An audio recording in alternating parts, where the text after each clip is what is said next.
नमस्कार दोस्तों, कैसे हैं आप? होप सभी अच्छे होंगे। अपना Madhya Pradesh admission and information YouTube channel पर आपका फिर से स्वागत है। आज के इस वीडियो में हम एक बहुत ही महत्वपूर्ण टॉपिक पर बात करने वाले हैं। आज के इस वीडियो में हम बात करने वाले हैं कॉलेजेस में डायरेक्ट एडमिशन के क्या फायदे होने वाले हैं और क्या नुकसान होने वाले हैं। दोनों पॉइंट्स को डिटेल में डिस्कस करने वाले हैं और किन बच्चों को कॉलेजेस में डायरेक्ट एडमिशन लेना चाहिए और किन बच्चों को नहीं लेना चाहिए, इस मुद्दे पर भी बात करेंगे। तो वीडियो बहुत ही महत्वपूर्ण होने वाला है। वीडियो को आप बिना स्किप किए एंड तक जरूर देखिएगा और अभी तक आपने इस YouTube चैनल को सब्सक्राइब नहीं किया है, जिसका नाम अपना Madhya Pradesh admission and information channel है, जिसका स्लोगन ही है नो बकवास सिर्फ काम की बात। मतलब आपको सिर्फ इंफॉर्मेशन मिलने वाली है, तो इससे आप जरूर जुड़ जाएं, क्योंकि जैसे ही मध्य प्रदेश के अंदर MPDT काउंसलिंग स्टार्ट होगी तो काउंसलिंग के शेड्यूल की जानकारी, जैसे कि जो फर्स्ट राउंड है, फर्स्ट राउंड का रजिस्ट्रेशन किस डेट से स्टार्ट होगा और किस डेट को खत्म होने वाला है। इसके अलावा जैसे कि registration, choice filling, merit list, allotment and then final जो स्टेप होती है वो होती है रिपोर्टिंग। तो जितनी भी जो स्टेप्स हैं, इन स्टेप्स में बच्चों को क्या क्या दिक्कतें आती हैं, उन सभी दिक्कतों का जो है हम आपको सपोर्ट करने वाले हैं, वीडियो देने वाले हैं। अब बहुत से ऐसे बच्चे हैं जो सेकंड राउंड के लिए जाना चाहते हैं, फर्स्ट राउंड में उनके मनपसंद का कॉलेज नहीं मिला, तो हम बताएंगे आपको किस गवर्नमेंट कॉलेज में, किस प्राइवेट कॉलेज में कितनी सीटें खाली है, जिसके अकॉर्डिंग आप प्रॉपर तरीके से चॉइस फिलिंग कर पाएंगे। इसके अलावा CLC राउंड में क्या चीजें होती हैं, किस कॉलेज में कितनी सीटें खाली है CLC राउंड में, इसका भी आपको अपडेट मिलेगा। कॉलेजेस के रिव्यू, कौन कौन से अच्छे प्राइवेट कॉलेज है, कौन कौन से अच्छे गवर्नमेंट कॉलेज हैं, फीस स्ट्रक्चर की जानकारी, कट ऑफ की जानकारी, आप सभी चीजें जो है प्ले लिस्ट में जाके देख सकते हैं। 500 प्लस वीडियो ऑलरेडी मैंने अपलोड कर रखे हैं। आने वाले टाइम में लगातार जो है मैं आपको वीडियो देता रहूंगा, सपोर्ट देता रहूंगा। मेरा नाम प्रोफेसर अतुल धाकड़ है। मैं खुद मध्य प्रदेश के इंदौर शहर में प्रोफेसर हूँ। 14 साल से खुद टीचिंग कर रहा हूँ। 8-10 साल से बच्चों को काउंसलिंग की लगातार इन्फॉर्मेशन दे रहा हूँ और सपोर्ट प्रोवाइड करा रहा हूँ। तो ये मेरा कॉन्टैक्ट नंबर है 9179176554। अगर आपकी कुछ भी क्वेरी होती है, आप मुझे व्हाट्सएप पर मैसेज कर सकते हैं या कॉल भी कर सकते हैं। देखिए, आप पैनिक ना हो अगर मैं तुरंत आपको रिप्लाई ना करूं। देखिए, मैं जब भी फ्री हूँगा डेफिनेटली आपका तुरंत कॉल उठा लूंगा। लेकिन अगर मैं लेक्चर में हुआ या अगर जैसे मैं मीटिंग में हुआ, तमाम चीज़ों में अगर मैं बिजी रहा, तो फिर जो है मैं आपको इवनिंग में कॉल करूंगा। हर बच्चे को मैं रिप्लाई करता हूं और रिटर्न कॉल जरूर करता हूं। तो डेफिनेटली इस ट्रस्ट के साथ आप मेरे साथ जुड़ सकते हैं। जितनी भी चीज़ें मैं आपको प्रोवाइड करा रहा हूँ बिल्कुल फ्री दे रहा हूँ। बाकी अगर आपकी चॉइस है कि आप हमसे पेड काउंसलिंग लेना चाह रहे हैं, तो उसके लिए भी जो है आप हमसे कांटेक्ट कर सकते हैं। प्रॉपर तरीके से हम जो है आपसे डिस्कस करके अच्छी तरीके से मिनिमम चार्जेस के साथ काउंसलिंग जो है करके देते हैं। अब देखिए, ये जो टॉपिक है, ये टॉपिक जो है बहुत ही महत्वपूर्ण टॉपिक है, क्योंकि बहुत से ऐसे बच्चे हैं जो कॉलेज में डायरेक्ट एडमिशन लेते हैं और बहुत से ऐसे बच्चे हैं जो कॉलेज में डायरेक्ट एडमिशन ना लेके खुद काउंसलिंग करते हैं और काउंसलिंग के अकॉर्डिंग जो है कॉलेज में एडमिशन लेना चाहते हैं। अब देखिए, इसमें ऐसे कुछ ऐसे बच्चे हैं जिन बच्चों को कॉलेज में डायरेक्ट एडमिशन लेना चाहिए और कुछ बच्चों को नहीं भी लेना चाहिए। इन सब चीज़ों के बारे में समझते हैं। और देखिए, अगर आप इतना मेहनत करने के बाद, मैं मतलब आप लोगों के लिए इतनी मेहनत करने के जो आपको बहुत सारे वीडियो दे रहा हूँ, हर एक टॉपिक पर मैं आपको वीडियो देने की कोशिश कर रहा हूँ। मतलब आपके मन में जो भी डाउट्स है, हर एक डाउट पे मेरा यही रहता है कि मैं आपको वीडियो दे सकूं। उसके बावजूद भी जो है आप सपोर्ट नहीं करते हैं। मतलब आप सिर्फ एक लाइक करना है, आपको सपोर्ट करना है, सब्सक्राइब करना है। आपके एक लाइक करने से, सब्सक्राइब करने से ये वीडियो और लोगों तक पहुंच पाएगा। मेरा मकसद यही है कि आप अच्छे से काउंसलिंग को समझ पाएं, वीडियो के माध्यम से अपने लिए अच्छे से काउंसलिंग कर पाएं, एक अच्छे कॉलेज का सिलेक्शन कर पाएं और मेहनत करके, स्टडी करके जो है आप एक अच्छी जॉब ले पाएं, अपने माँ बाप के लिए कुछ कर पाएं, अपने माँ बाप का नाम रोशन कर पाएं और अपनी लाइफ में सेटल हो जाएं। यही मेरा मकसद है। और जो बेकार कॉलेज हैं, जो ऐसे काउंसलर हैं जो गलत तरीके से जो है एडमिशन करा देते हैं, उन चीज़ों से आप बचें। इन सब चीज़ों से मैं अवेयर करना चाहता हूँ, क्योंकि मैं खुद शिक्षक हूँ। जब से बीटेक किया तब से ही जो है मैंने पढ़ाना स्टार्ट कर दिया। फिर एमटेक किया ऑनर्स के साथ, पीएचडी रनिंग में है, जो कि 4 साल में ऑलमोस्ट अभी कंप्लीट होने वाला है। तो डेफिनेटली एक ट्रस्ट है जिससे जो है बच्चे जुड़े हुए हैं। और जैसे मैंने बताया कि हमारा जो स्लोगन है नो बकवास सिर्फ काम की बात। मतलब आपको सिर्फ इंफॉर्मेशन मिलने वाली है और आपकी जो विश्वास है वही हमारी सही इंफॉर्मेशन है। तो सभी पेरेंट्स और स्टूडेंट्स से रिक्वेस्ट है कि आप जो है इससे जुड़ जाएं और बहुत सारे जो स्टूडेंट्स आपके साथ कनेक्ट में हैं, पेरेंट्स कनेक्ट में हैं, उनको वीडियो भी आप शेयर करें। तो देखिए, ये सब चीज़ें जो है ये प्राइवेट कॉलेज के लिए है। अगर आप जैसे बीटेक, बी फार्म, जिस भी आप कोर्स में एडमिशन लेना चाह रहे हैं, UG, PG, technical, non technical courses, तो उनसे जुड़े हुए जो है आपको गवर्नमेंट कॉलेज भी देखने को मिलेंगे, प्राइवेट कॉलेज भी देखने को मिलेंगे। तो हम बात करने वाले हैं जो प्राइवेट कॉलेज हैं, प्राइवेट कॉलेज में जो डायरेक्ट एडमिशन होता है उस चीज को लेके। तो यहाँ पे आप देख पा रहे होगे कि अगर हम बात करें, सबसे पहले हम बात करेंगे फायदे की बात। तो जैसे कि अगर आप जैसे डायरेक्ट एडमिशन का मतलब ये नहीं है कि कॉलेज वाले आपकी काउंसलिंग नहीं करेंगे। जो मध्य प्रदेश शासन जो काउंसलिंग कराता है टेक्निकल नॉन टेक्निकल कोर्सेज में एडमिशन के लिए, उसके थ्रू तो आपको प्रोसेस करना ही होगा। आप नहीं करेंगे तो कॉलेज वाले आपको करके देंगे। अब जैसे अगर आप किसी फलाना कॉलेज में एडमिशन लेते हैं, तो वहाँ की जो फैकल्टी है वो एक्सपर्ट होती है, काउंसलिंग प्रॉपर तरीके से आपको कर देती है और इस झंझट में आपको पढ़ने की जरूरत नहीं होती। तो सबसे पहले हम कॉलेज में डायरेक्ट एडमिशन के फायदे के बारे में बात करने वाले हैं और साथ ही साथ किन बच्चों को जो है कॉलेज में डायरेक्ट एडमिशन लेना चाहिए, इस पर भी बात करेंगे। तो इसको आप बिल्कुल एंड तक देखिएगा और बहुत सारी चीजों को नोट भी कीजिएगा। तो देखिए, अगर आप कॉलेज में डायरेक्ट एडमिशन लेते हैं तो डायरेक्ट एडमिशन पर जो है कुछ कॉलेज जो है परसेंटेज बेस पे जो है फीस कम कर देते हैं। जैसे किसी कॉलेज की फीस 1 लाख रुपए है ना, तो उसमें जो है अगर आपका परसेंटेज अच्छा है, जेई में अच्छा परसेंटाइल है या बी फार्म में आप एडमिशन लेना चाह रहे हैं, 12th में आपका अच्छा परसेंटेज है, तो उस बेस पे जो है 5,000, 10,000, 15,000 तक जो है कॉलेज कम कर देते हैं। तो ये हर साल के लिए होता है। तो उसमें जो अगर आप देखेंगे कि जैसे कि किसी कॉलेज में 10,000 कम हुआ, तो 4 साल में जो है आपका 40,000 कम हो जाएगा। तो उसमें जो है आप अपना लैपटॉप ले सकते हैं, बहुत सारी चीजें कर सकते हैं। तो एक ये भी बेनिफिट मिलता है। दूसरा, अर्ली बर्ड के नाम से जो है बहुत सारे कॉलेज डिस्काउंट देते हैं। तो जैसे कि अभी काउंसलिंग स्टार्ट नहीं हुई है, तो बहुत से कॉलेज जो है आपको पहले अगर आप एडमिशन लेंगे, वहां पर फाइल बनवा देंगे, तो अर्ली बर्ड के नाम से 5 से 10,000 का आपको बेनिफिट भी देते हैं।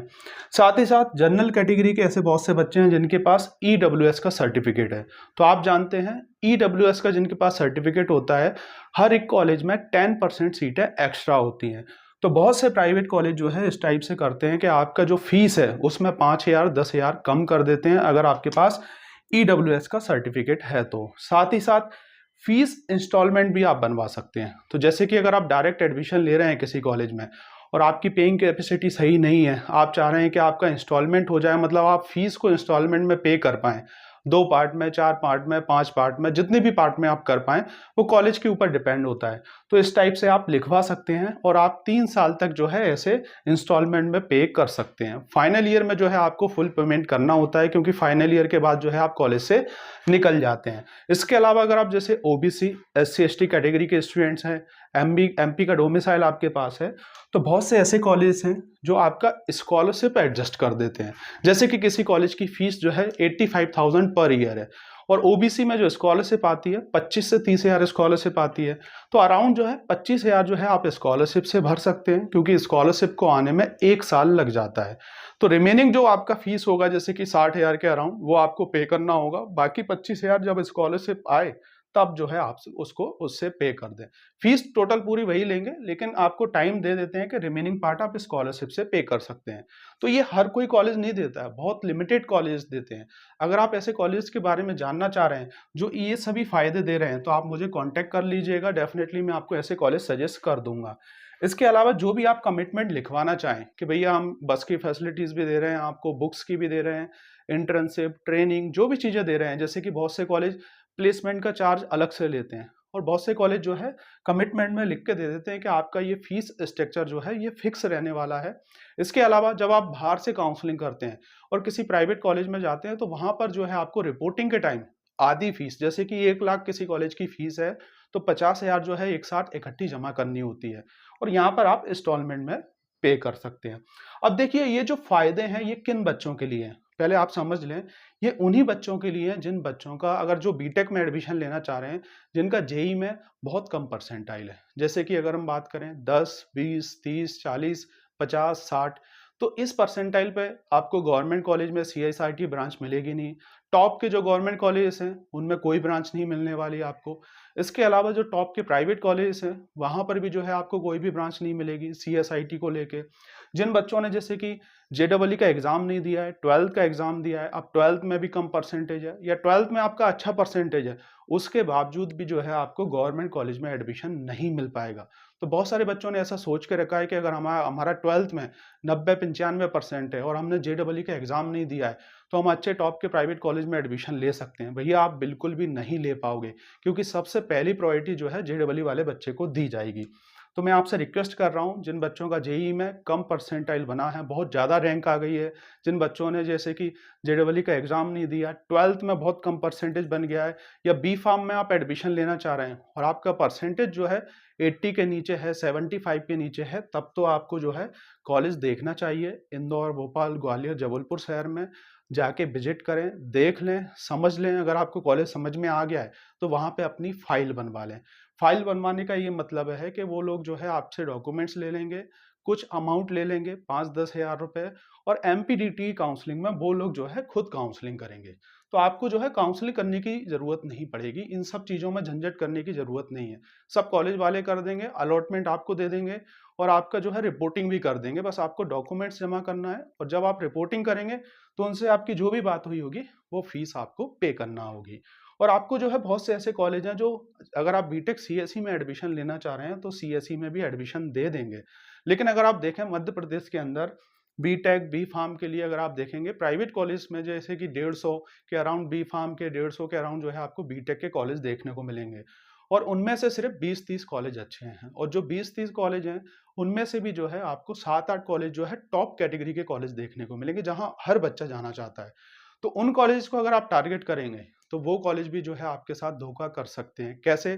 क्योंकि आपको सीएसआईटी ब्रांच तो वहां पे मिलेगी नहीं, और उनकी जो ब्रांच नहीं भर रही होगी उस ब्रांच को वो जो है, आप अगर वहां पे फाइल बनवाएंगे तो उस ब्रांच में आपको एडमिशन दे देंगे। तो इसलिए मैं आप लोगों से रिक्वेस्ट करूंगा, जो और भी कॉलेज हैं 5-6 कॉलेज को छोड़ के, इंदौर भोपाल में अच्छे कॉलेज हैं जिनके प्लेसमेंट अच्छे हैं, स्टडी अच्छी है, तमाम चीजें अच्छी हैं, वहां पे आप एडमिशन ले लीजिए। आपको सीएस, आईटी, एआई, एमएल जिसमें भी आप लेना चाह रहे हैं, या बी फार्मेसी करना चाह रहे हैं, तो आपको 100% जो है सीट दे देंगे। चाहे आपने जेडबल एग्जाम दे रखा है, चाहे नहीं दे रखा है, या बी फार्म के लिए आपका 12th में भी कम परसेंटेज है तो होप आप समझ पाए होंगे कि किन बच्चों को जो है कॉलेज में डायरेक्ट एडमिशन लेना चाहिए। और ये सिर्फ जो है प्राइवेट कॉलेज के लिए भैया, गवर्नमेंट कॉलेज में डायरेक्ट एडमिशन नहीं होता है, उसके लिए तो आपको काउंसलिंग करना होगी। अब हम समझने वाले हैं नुकसान के बारे में, किन बच्चों को जो है डायरेक्ट एडमिशन पर नुकसान होने वाला है। इस पॉइंट को भी आप नोट कीजिएगा। जिन बच्चों को, जिनको बीटेक में एडमिशन लेना है और जिनका परसेंटाइल 80 प्लस है, तो वो लोग जो है डायरेक्ट एडमिशन ना लें। आप लोग तो काउंसलिंग करें, क्योंकि आपको देखिए प्राइवेट कॉलेज तो मिल जाना है, उससे पहले जो है आप गवर्नमेंट कॉलेज डालें, कट ऑफ देख लें, और उसके अकॉर्डिंग अगर आपको किसी गवर्नमेंट कॉलेज में कहीं भी कोई भी ब्रांच मिलती है तो आप अपग्रेड राउंड में जाएं, इंटरनल ब्रांच चेंज में चेंज करके बहुत सारी चीज़ें आप कर सकते हैं। तो जिनका जो है रैंक अच्छा बना है, जिनका परसेंटाइल अच्छा है, वो लोग जो है डायरेक्ट एडमिशन बिल्कुल भी ना लें। प्राइवेट कॉलेज में तो आपको मिल जाना है, उससे पहले जो है आप ट्राई कर लें फर्स्ट राउंड में, सेकेंड राउंड में, कहीं ना कहीं कोई ना कोई गवर्नमेंट कॉलेज में एडमिशन मिल रहा है कि नहीं मिल रहा है। इसके अलावा डायरेक्ट एडमिशन पर जो है कॉलेज सिर्फ अपने कॉलेज का नाम डालेगा। अगर जैसे कि जिस बच्चे का परसेंटाइल अच्छा है और उसने कॉलेज में डायरेक्ट एडमिशन ले लिया, इन लोगों के लिए मैं बात नहीं कर रहा हूँ, क्योंकि देखिए आपको तो मिलना नहीं है, इस चीज़ का आप ध्यान रखें। बाकी जिनका अच्छा परसेंटाइल है, जिनको जैसे कि EC, ET, EI government college में मिल सकता है, मैकेनिकल सिविल में मिल सकता है, तो जो अगर आपने वहाँ पे फाइल बनवा ली प्राइवेट कॉलेज में, तो होगा क्या, वो लोग जो है जैसे चॉइस फिलिंग जब करेंगे तो सबसे ऊपर जैसे एलन सिटी कॉलेज का नाम डाल देंगे या एक्रोपोलिस कॉलेज का नाम डाल देंगे, उसके नीचे CS, IT, EC, double E सब ब्रांच अपनी डालेंगे, फिर उसके नीचे दूसरे कॉलेज डालेंगे, तो सबसे पहले जो है आपको वही कॉलेज अलॉट हो जाएगा। तो यहाँ पे जो है आप गवर्नमेंट कॉलेज को ट्राई बिल्कुल भी नहीं कर पाएंगे। तो एक ये जो है इसका डिसएडवांटेज है, और ये उन्हीं के लिए जिनका परसेंटाइल अच्छा बना है। Same to same B pharm के अंदर जिनका परसेंटेज 85 प्लस है, मतलब 85 से ऊपर है, वो लोग भी जो है डायरेक्ट एडमिशन ना लें, क्योंकि आपको भी जो है प्राइवेट कॉलेज में एडमिशन मिल जाएगा, लेकिन आप लोगों के लिए जो है गवर्नमेंट कॉलेज बहुत कम है। जैसे कि अगर आप देखेंगे एमपी में सिर्फ 3-4 ही गवर्नमेंट कॉलेज हैं, और उनमें से भी जो है इंदौर का SGSITS कॉलेज जो है एमपी का नंबर 1 कॉलेज माना जाता है, और उसमें एडमिशन के लिए 90+% होना चाहिए 12th में। तो इस चीज़ का भी आप ध्यान रखें। टीएफडब्ल्यू सीट जो है बहुत से कॉलेज नहीं डालते हैं डायरेक्ट एडमिशन पे, तो जिन बच्चों का जैसे जेईई में अच्छा रैंक है और प्राइवेट कॉलेज में टीएफडब्ल्यू सीट मिल सकती है, तो आप लोग जो है डायरेक्ट एडमिशन पे इसको अप्लाई कर सकते हैं। तो ये कंडीशंस हैं कुछ, इन कंडीशंस को आप ध्यान रखें कि आपका जैसे जेईई में अच्छा स्कोर है, 12th में अच्छा स्कोर है, अगर आप बी फार्म करना चाह रहे हैं तो आप लोग जो है डायरेक्ट एडमिशन ना लें, खुद काउंसलिंग करें, किसी काउंसलर से काउंसलिंग करा लें, जैसे कि हम लोग भी काउंसलिंग करते हैं प्रॉपर तरीके से।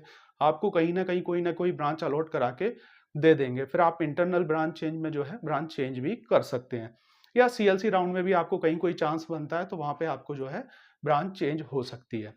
तो होप आप समझ पाए होंगे कि कॉलेज में जो है डायरेक्ट एडमिशन के क्या फ़ायदे हैं और क्या नुकसान हैं, और किन बच्चों को कॉलेज में डायरेक्ट एडमिशन लेना चाहिए, किन बच्चों को जो है नहीं लेना चाहिए। और ये जो कंडीशन है सिर्फ़ जो है प्राइवेट कॉलेजेस के लिए है, जो एमपीडीटी काउंसलिंग के थ्रू आपको मिलने वाले हैं। और डायरेक्ट एडमिशन का मतलब आप ये ना समझें कि कॉलेज में डायरेक्ट एडमिशन हो गया है। वो लोग भी जो है आपकी एमपीडीटी के थ्रू जो है रजिस्ट्रेशन और जो तमाम प्रोसेस है वो सब करेंगे। तो देखिए, हमारा विश्वास जो है बेसिकली, और आपको सही इन्फॉर्मेशन देना, ये हमारा उद्देश्य है। मतलब आपका विश्वास और हमारी सही इन्फॉर्मेशन। तो thank you for watching this video. मिलते हैं नेक्स्ट वीडियो में कुछ और इन्फॉर्मेटिव वीडियो के साथ, जो कि होने वाला है आपके लिए हेल्पफुल। वीडियो अच्छा लगे तो इसे लाइक और इस यूट्यूब चैनल को सब्सक्राइब करना ना भूलें। आगे भी आपको जो है ऐसे ही बहुत सारे वीडियो मिलते रहेंगे।